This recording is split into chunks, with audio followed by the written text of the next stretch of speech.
আসসালামু আলাইকুম ভিউয়ার্স, আমি আজকে আমার রান্নাঘর থেকে চলে আসলাম। বেলে মাছের চচ্চড়ি করব। সেজন্য আমি চুলায় একটা কড়াই বসিয়ে নিয়েছি। আর তাতে দিয়ে দিচ্ছি তেল,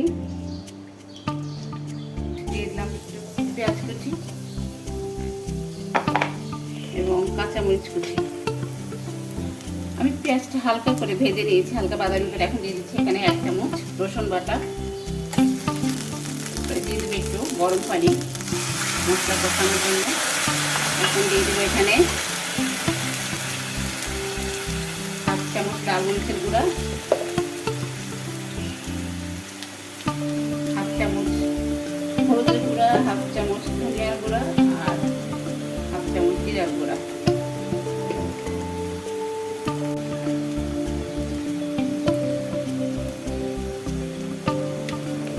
এবং স্বাদ মতো লবণ দিয়ে মশলাটি ভালো মতো কষিয়ে নিব। একটু পানি দিয়ে নিচ্ছি।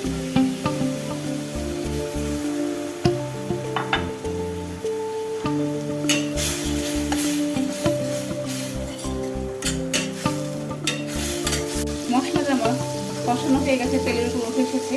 এখন আমি এখানে 1 পোয়া বেলে মাছ পরিষ্কার করে ধুয়ে নিয়েছি। বেলে মাছ নরম, আস্তে আস্তে মশলার সাথে একটু হালকাভাবে মিশিয়ে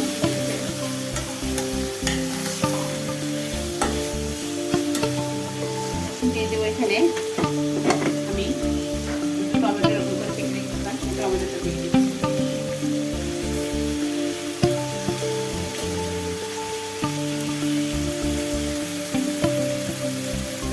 সামান্য পরিমাণে একটু দিয়ে আমি এটা ঢেকে দিব।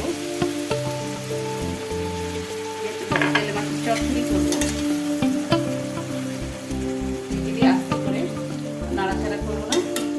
এভাবেই চচ্চড়িটা হবে শুকনো শুকনো।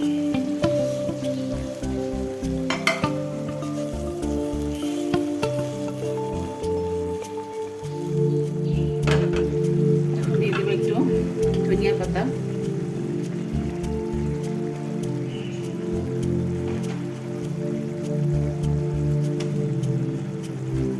কাঁচামরিচ, লবণ দিতে হবে হালকা।